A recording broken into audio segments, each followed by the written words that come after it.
शिरसगाव परिसरात शेतकरी काही इथं जमले आहे, तरी पाण्या प्रश्नासंदर्भात त्यांचे प्रश्न आहेत.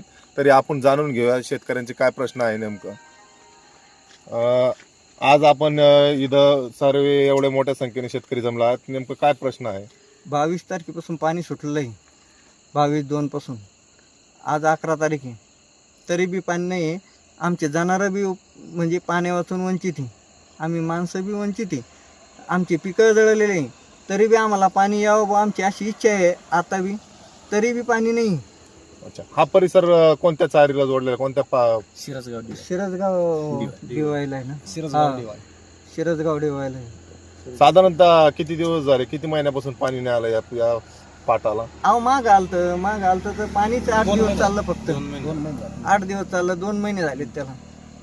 आलेले पिकं पूर्णतः नष्ट पूर्ण झाले. गेले, आमचे कांदे गेले, गहू गेले. हातात एवढंच आलेला घास हा आमचा. बोला. आमचे गव्हाचे पिकं एका पाण्यावरून गेले, आमचे कांदे एका पाण्यावरून गेले, आमचे जनावरांचा खायचा चारा एका पाण्याने गेलाय.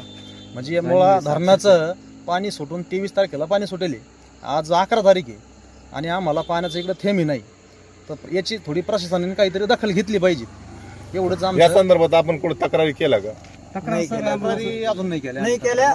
उद्याच्याला आम्ही तहसीलदारला काहीतरी अर्ज देऊ किंवा उपोषणाचं ते करू भाऊ, उपोषण करू.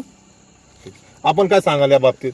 सर, असं मला कळलं होतं का 5/3 नाही का पाणी येणार आहे. 5/3 तारीख जवळ, आज 11 तारीख झाली, अर्ज देऊ नाही तर तरीही उपोषण करू. समजा पाटामध्ये पाणी नाही. आज आमच्या जनावरांची अशी परिस्थिती का तुम्हाला सांगतो, आम्हाला कदाचित एखादी विहिरीला पाणी ना, त्या विहिरीचं पाणी आणावं लागतं, ते पण डोक्यावरती.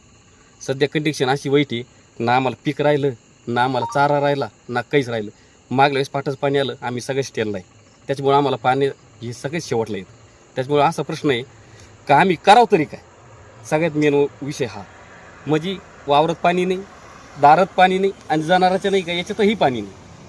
म्हणजे कंडिशन आमची खूप वाईट आहे. वाटलं तर तुम्ही सर्व सामग्री दिघी परिसरातील सर्व शेतकरी का? हो, दिघी परिसरातली, दिघी गेवराई, ही जे आसपासची जेवढं परिसर आहे, गेवराई हा, गोंडेगाव हे सर्व हा, परिसर. हे सर्व गोंडेगाव परिसरातली.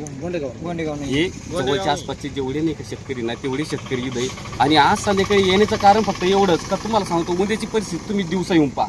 संध्याकाळी आज आम्ही न्यूज घेऊन राहिलो, म्हणजे कशासाठी समजा तुमच्या संग संवाद साधू राहिलो.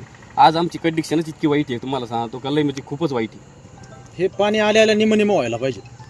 पाणी आल्या निम जर झालं तर आम्ही वाचतोय, नाही तर आमचं एका पाण्यावरून आम्ही जातो. एका पाण्याने आमची पिकं सारी खलास होते. आम्ही तहसीलदार साहेबाला आहे का उद्या निवेदन देऊ. हे होते आपल्यासोबत दिघी परिसरातील शेतकरी. तरी त्यांची समस्या शासन